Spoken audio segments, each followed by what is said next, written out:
What's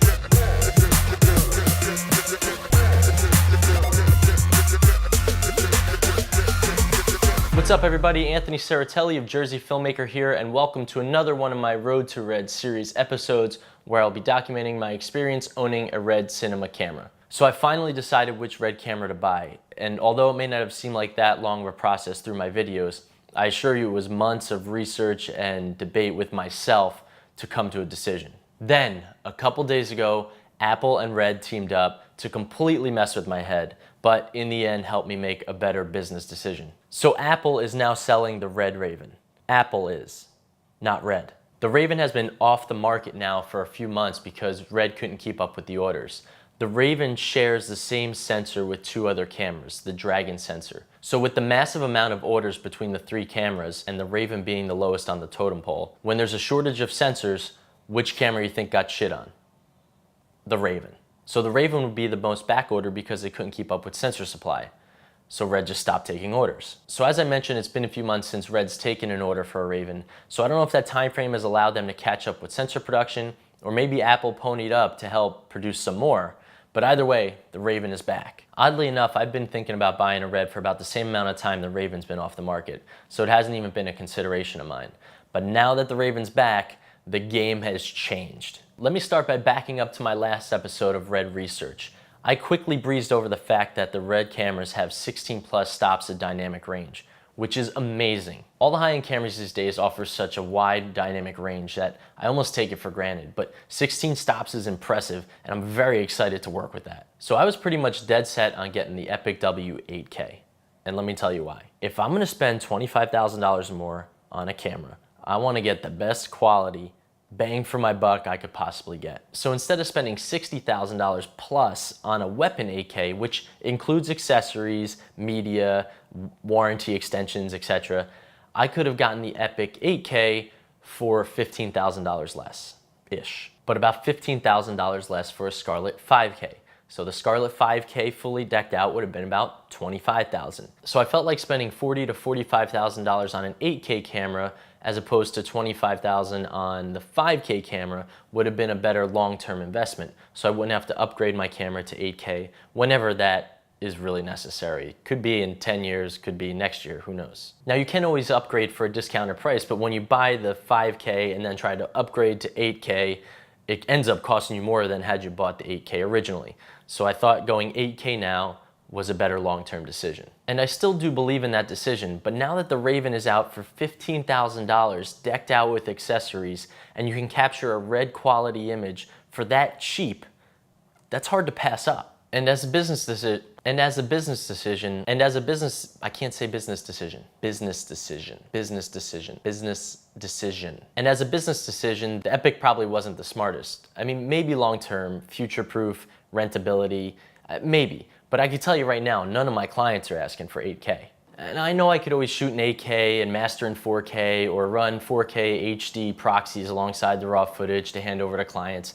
Yes, there are definitely solutions. But now I can get a full format 4.5K raw image that my clients are more likely to accept at this point for a fraction of the price of $60,000.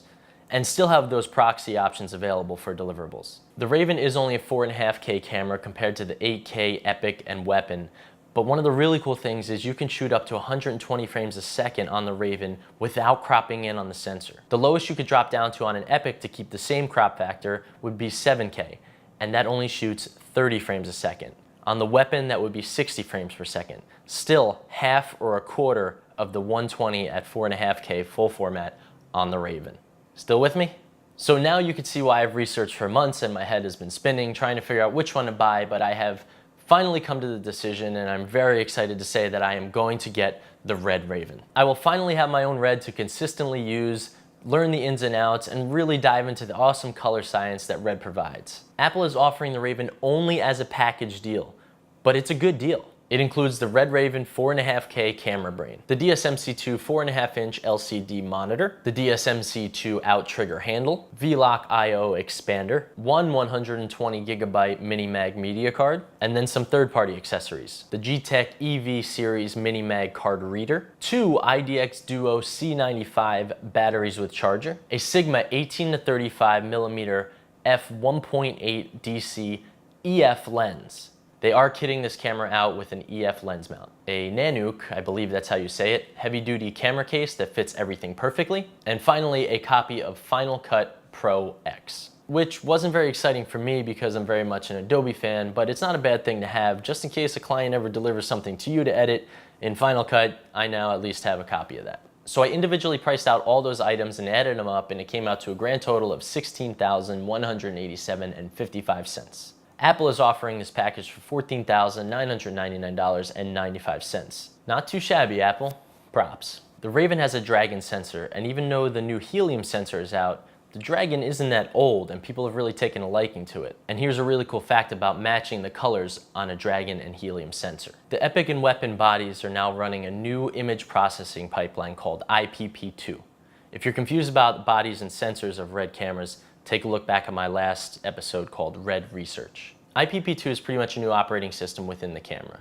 So it offers a lot of under-the-hood improvements, a more simplified and standardized workflow, and visual enhancements in colors and tones. The IPP2 upgrade is not available for the Scarlett or Raven, which I just bought. But the very, very cool thing about RED footage is that it really is future-proof. Although you won't get the in-camera enhancements, you can take the raw footage into post, apply IPP2 to it, and make it look as if you were shooting on a helium sensor. So even though you have the old Dragon sensor, you can still match your color science to a helium sensor. You just obviously won't be shooting in 8K. And here's one last reason I'm extremely happy the timing worked out the way it did and the Raven came back, is that I've learned that the Weapon 8K is a much more rentable camera than the Epic 8K, which is the one I was gonna buy.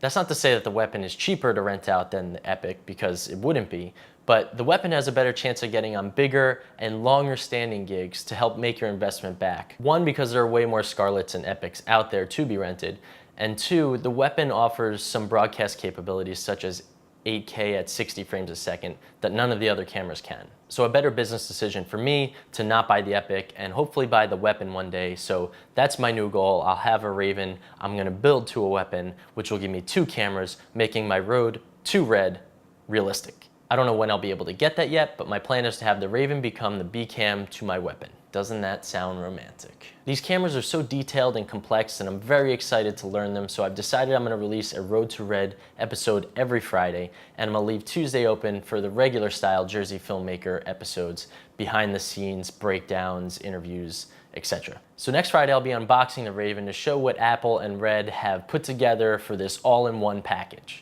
So that's all for this week. If you like this video, please click the like button, subscribe, and tick the little bell to get all alerts from my channel. If you have any questions, feel free to leave a comment below or contact me on my social medias at Jersey Filmmaker. Thanks for watching, and I'll see you next time.